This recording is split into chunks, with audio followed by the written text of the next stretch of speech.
Horns up, metalheads. Welcome to Radioactive Metal, the interviews. First off, I need to publicly apologize to Tim McMurtrie because last week I kept calling him McMurtrie. So sorry, Tim. Thanks for a great interview last week. And metalheads, buckle up and get ready for this one. Get your beer, kick back, sit back, relax, because this week we talk to Tim about M.O.D. That's right, M.O.D. So grab a beer, get ready, and here's the chat with Tim McMurtrie. Probably for the majority of our listeners, they're probably going, right now, Tim McMurtrie. Where have I heard that name? Right. Yeah, he was in the original M.O.D. lineup for the very first record, M.O.D. for U.S.A. Yeah, U.S.A. M.O.D., yep. Yeah. How did that come about and all that? Like our listeners are really going to want to hear some of this. How did you hook up with that band? What's the origins way back when behind M.O.D.? Because I believe that first record is 30 years old now. Yeah, absolutely. I mean, we just met through a mutual friend that introduced. After S.O.D. had broken up, Billy was kind of just around looking to do something, with new guys, and we got introduced through somebody, mutual friend, and I believe it was my friend BT at Sam Ash introduced Kenny to Billy, and Billy came down for a rehearsal, and, he instantly, heard the music, and saw that we had all original music that really kind of meshed exactly with what, the formula kind of was for, an S.O.D. type of follow-up band. It just was real punk. The group was called Angry Corpses, and it was punk, it was fast, it was thrash, it was metal, it had a little bit of moshing, all kinds of heavy breakdowns. It was exactly what fit perfect without trying to change it. You didn't have to. It was already there.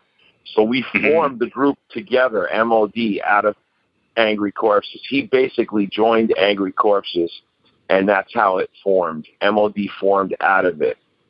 And, what we did was we actually did our first show at the Ritz in New York City. Oh, wow.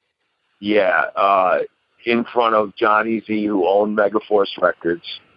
And from that show, we went and did the demo that Johnny had wanted to hear us, in a studio scenario. So we did the demo, which has a lot of never before heard stuff on it. And I possess both the live show and the demo. No one else has it, but I have it. And which is kind of crazy, but we'll get into that later. But what happened is Johnny obviously had to see us live and then hear us, in the studio, record before he signed us. So what happened was we had a fifth member in the band, which nobody knows. There was a fifth guitar player that played on the live show, which I actually have. Like I said, one of the only copies. And also the demo. He played on the demo. That's how he got cut, because they heard his tracking on the demo and his skills weren't up to the cut. And neither were any of us. We were a punk band. We were 17 years old. We really weren't the best musicians in the world. We were sloppy, but that's what was so cool about it. That was cool about it. And one of the funny arguments today with Billy is that these guys were sloppy, horrible players. Meanwhile, okay, but you never still topped the first record. so I don't know, I guess sloppy and punk is cool. So and what makes it classic. So it's pretty wild and unique. But like I said, after we did the demo and cut that fifth member, then we did our contracts, and then we formed M.O.D. together, and then we, did, the record came out and we toured it. And it was actually a history note, which is kind of cool, being in the record business like we were talking before.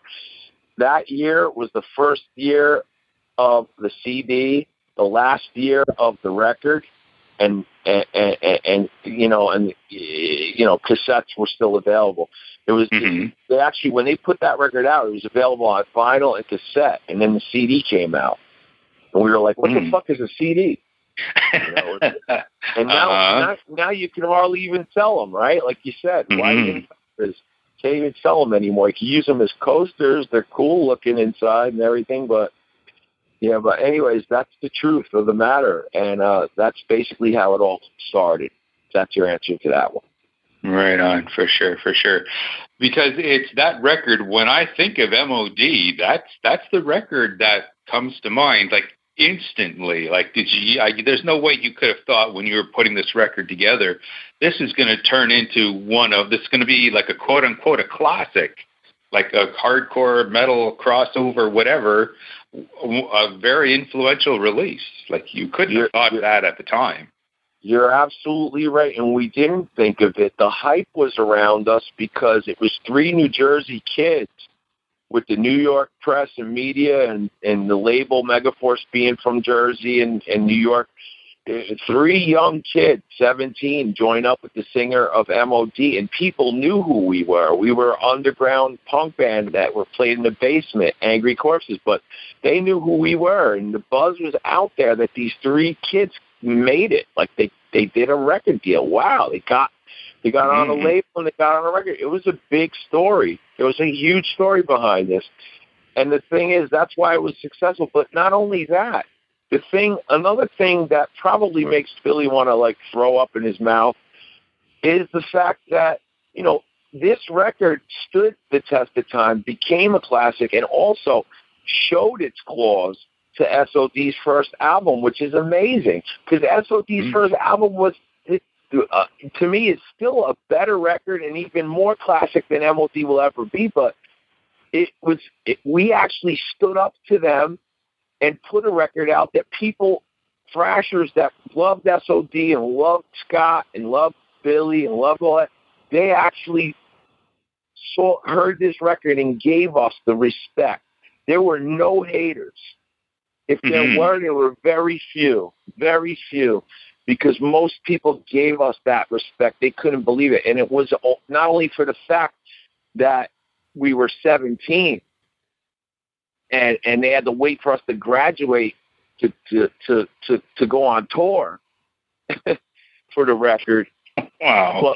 But it was the fact that these 17-year-old kids stood up to the big bully, which was S.O.D. We got the respect and the momentum, and we grabbed it and went from there. The problem is it ended so quickly because working with Billy was always a problem eventually, because it's always me, meatball. So it was the me, meatball. That's what it was. So, BM, that's what he turned into, BM, like bowel movement, poop. Because that's what the guy, could have been,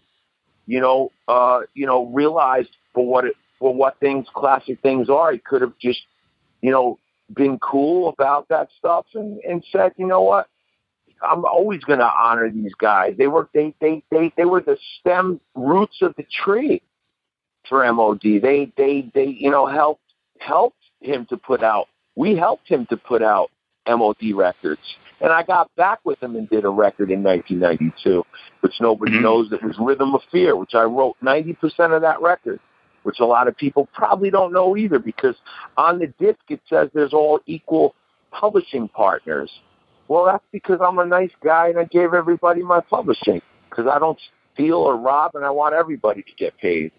But the bottom line is people forget that, including BM. Sure forgot it too. But the thing is that record was the first record of me going back to playing in M.O.D.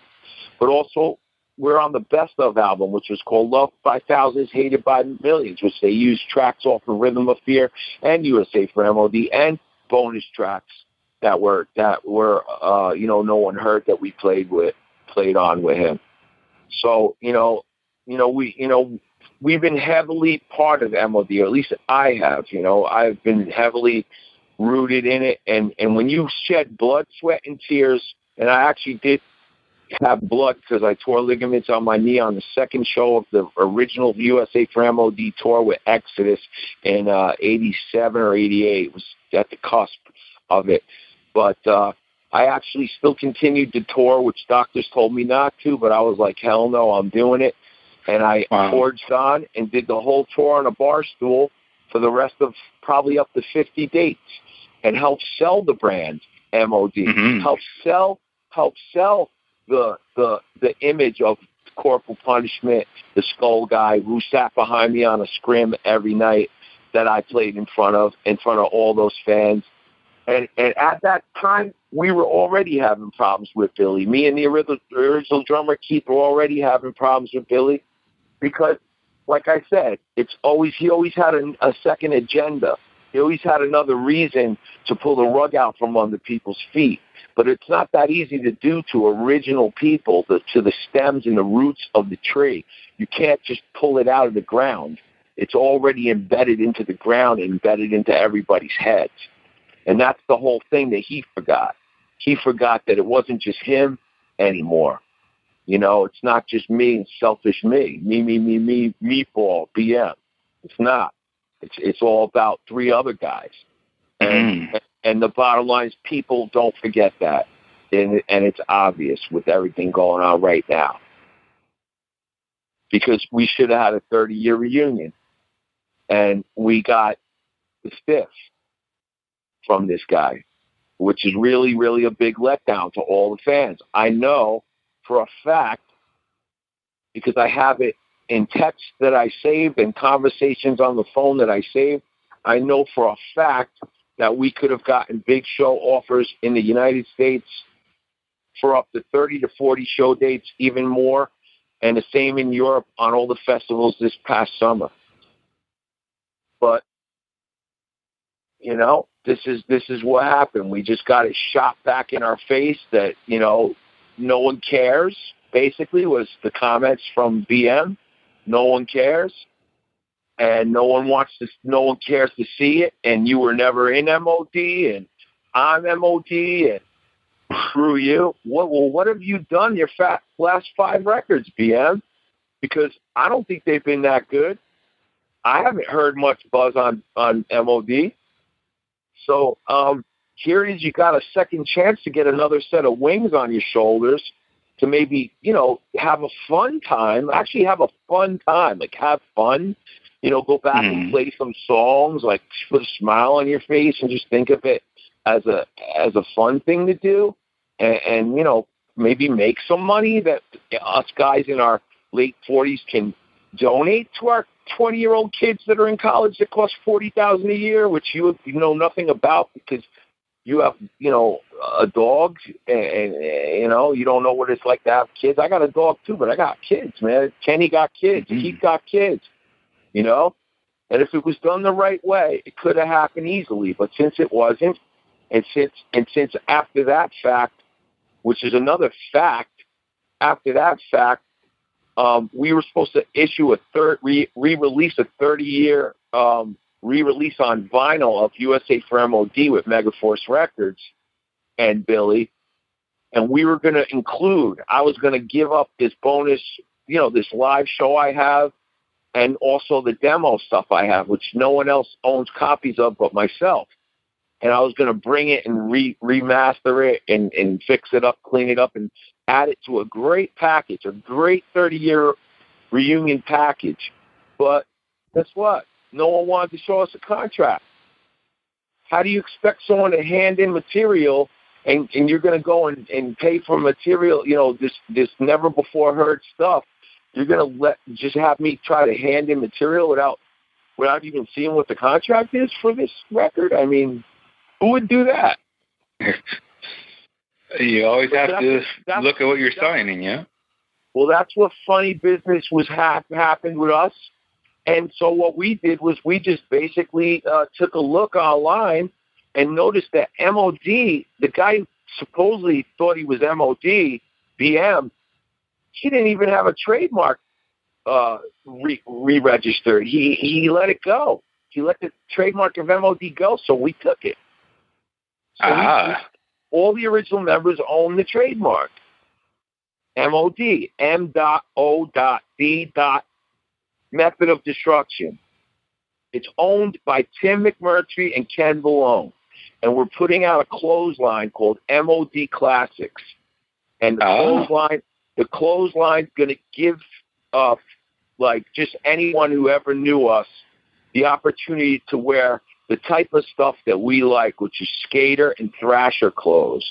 And also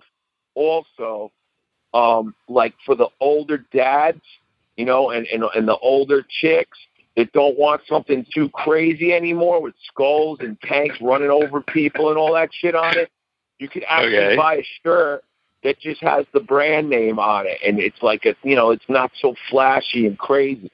You know, so it's our idea, it's our brand. We decided to do it. Since this guy wouldn't even lift a finger or give a nice thought to his former members, which he's had, 45 members in his band throughout the year, and fired all of them, or rehired and fired and rehired and, dragged them through the mill. These last poor kids, forget it. I feel so bad for them, these last 3 kids from Texas that he jerked around.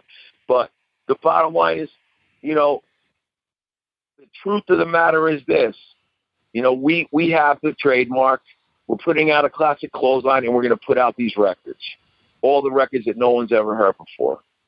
And they're upset about it. So, and it's kind of funny because they're actually contacting a friend of mine that used to be my lawyer, but he's not a lawyer no more. He's disbarred. So he's, they're trying to contact him, and he's not even my lawyer. It's like, send me the paperwork, man. My name's on the fucking trademark, man. Kenny's name's on the trademark. What are you doing? Stop bothering my friend. He's going to have a damn lawsuit against you if you don't leave him alone. So, I ain't disclosing my lawyers' names until I get the paperwork. So send it over. So, and that's the fight right now. And to be honest with you, we don't even give a goddamn shit about his new record because it sucks. To me, it sucks anyway, number one. And number two, it's out, but who cares? We don't even care. We don't care. We didn't even care to get back together with the guy, other than to please the fans and make some coin on it to pay for college students that we happen to be our blood. And, to give the fans back and to have the closure and to bow out properly like any musician would like to do on a classic record, right? Wouldn't you like to at least say, yo, goodbye, thank you, because you really did care about the record and care about the fans? This guy don't care about nothing. And that's the truth of the matter, so that everybody heard it. And I'd love to have a head-to-head on conversation with that BM, Bowel Movement garbage any day of the week. So anybody ever want to say it, let's go. Let's go. And so will Kenny, and so will Keith. So what does that tell you? You had 40-something members in your band, and all the original guys still hang out and talk to one another and are all against. Now, they have the trademark, and now they're all telling you to go screw yourself. I mean, does that, what do you have feet? Do you have legs to stand on? Do you even have feet? What do you have? I mean, I don't think you have anything. And the truth shall set you free, man. That guy needs to go to prayer. He needs to go to church or something. I don't know. So he needs to go to heavy metal church. As a fan, because I was there, I remember I picked up that first record when I was a teenager, and it had a profound effect on me. And I'm sorry to hear all of this happening. That's too bad. It's really sad because it was brought up as a good thing. The thing is, to be quite honest with you, I hate that it's got to come to this level because I'm actually friends and did business with some of his family members, his brothers, in the wine business, and it's a shame. He has a big family, and I know his mother. I was at his mother's 90th birthday party, and I known her for years. I was never saying I was like super tight guy with the family. He has a huge family and a lot of friends. But I'll just tell you this, I always respected him, respected his family. I always was, appreciative to be in the circle, as if anybody would with anybody that is, thinking that they're a friend, right? You think you're a friend, you're in the circle, right? But like when you get a good situation, a 30-year situation, even the Misfits, after all the hell they went through together and lawsuits and everything they went together, they still did the reunion. And it's like a whole other level. But the bottom line is, like, do something, like communicate and talk. Don't shut everyone down, tell you, fuck you, you were never in M.O.D, fuck you, who are you using? I don't like this guy, I don't like that guy, I don't like this. Well, listen, asshole, no one likes you either. I mean, if you look at your reputation, nobody likes you either. You burned 100 million bridges. I mean, let's get the facts straight. If you get an opportunity right now to do something, you should have taken it. You should have at least communicated, not cut off the guys that thought they were friends with you and totally, pushed us away. And then you think we're going to sit here idly on a 30-year classic record and say, okay, Billy, you're the big guy. You're the big tough guy. Go ahead, buddy. Go bully us some more. Like you bullied us. When we were young kids, you know what? When we were around those days with those contracts, we were kids. We were 17. And you know what? We didn't know nothing about the business. And we kind of got bullied a little around then, too, obviously. And that's another part of this whole thing that's going to come out soon, too. If this story gets any further and gets bigger, there's going to be a lot to come out about this. And I'm just warning, and telling the truth, and letting everybody hear the truth from me. I mean, you could listen. I'll put you on with Keith and with Kenny, and the other two members. They're going to tell you the same thing. I could probably pick up at least half the other members out of the 40. Probably 25 or 30 of them will fucking come and talk to you if I wanted to get them to come to talk about their situations with this guy. I mean, and I don't like to crucify or torch nobody or pour gasoline on lit gasoline, lit draws. But you know what, man? The truth is, it went too far. He's went and tried to talk against my business, say that I'm a scam artist online. He's went and tried to say all nasty, negative things about Kenny and his personal life. He's went on and denamed and belittled Keith, which he has an autistic son, and just said nasty things to, just about Keith. And it's just gone too far. It's like you're a child. You're a child, and you're a piece of garbage, and you're BM. You're now forever known now. To any M.O.D fans, they all know him as BM, Bowel Movement, short for Bowel Movement, and short for, you put the little hashtag, the little poopy sign next to it. That's it. The BM with the poop. Yep. So, and that's just the way it is, man. So, if he has to hear this or anyone else that's his friend, here you go, jerk off. Listen to it clear, because this is the truth. And you know what? Anytime you want to talk about it in a forum, we'll see what happens. You're going to get destroyed, just like you did on every thread you tried to attack us on. Every thread, if you look online, this guy tried to attack me or Kenny or anybody, he got bombarded. Not even one person liked him. Even one hater that didn't like any of us said they'd rather side with us over him. And it's the truth of the matter. It's just pitiful. But, that's the truth, man. And unfortunately, we didn't want this. We really just thought that it would be like, yeah, man, let's make some money. We're not getting any younger. Let's do a reunion. At least do, we didn't have to do 30 shows. We could have did 5 shows. We could have did 10 shows. We could have did 5 here, 5 there, 5 a year from there. We could have just been selective and do whatever we wanted and made it a good time, and put out a great 30-year re-release instead of what they put out, which is a reissue of the record with new stuff that Billy put in it. We don't have nothing to do with it, but they got to pay us on it because we're playing on it. So, So the bottom line is, it is what it is, man. And just so everyone knows, if I put out this never before heard material with Billy on it, I'm just going to cut him a check, because legally that's all I have to do is cut him a check for his 25% share of the sales. So he could go, fly a kite, go fly an M.O.D. kite. So I don't know what to tell you. Well, like I said, sorry to hear all this. It's too bad that it has gone down the way it has. Me as an M.O.D. fan, I think that with it being 30 years, if you guys were to have done this and got together for a reunion and a proper re-release, and this day and age, it's you have these concerts where bands are doing full albums and doing the night with ID and all that. I think U.S.A. for M.O.D., that would be perfect. I wanted to do the entire album, and I knew the offers would have been gigantic if somebody got behind it and really tried to push for it, especially in Europe, but in the U.S. too.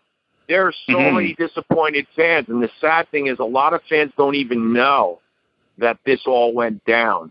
There's still a lot of fans that don't know the true story and what happened with this whole thing. And I'm hoping it gets out there to everybody. I'm hoping everybody hears what the truth is and, gets to hear about this, because, it's unfortunate. It's really unfortunate. And now I don't really think it could ever happen unless this guy made a public apology to everybody in the band, and because it's just not right after all that was said, and that's not going to happen. This guy's got more pride than a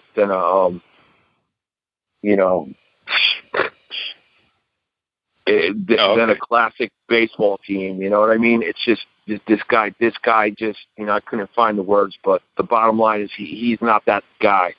So he's never going to apologize. He's never going to let this ever happen. And you know what? At this point now, we got our revenge anyway, so we don't care. At this point, let all the M.O.D. fans know the truth. Let them all come to our M.O.D. Classics clothesline, which will be at therealmod.com, www.therealmod.com, which is going to be up probably before Christmas.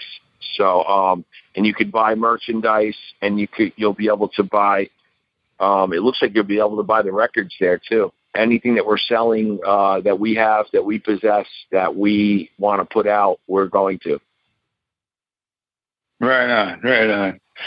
Yep. Well, I think we got to wrap it up here, but let's go out on a high note. Like I said, I do have the baseball game on, and it's 6-5 for the Yanks. We're coming back, pal. We're coming back.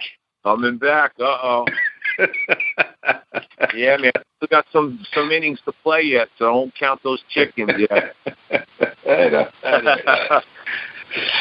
Okay, well, thank you so much for tonight. That was absolutely fantastic. That was our interview with Tim McMurtrie. We hope you've enjoyed both parts of it.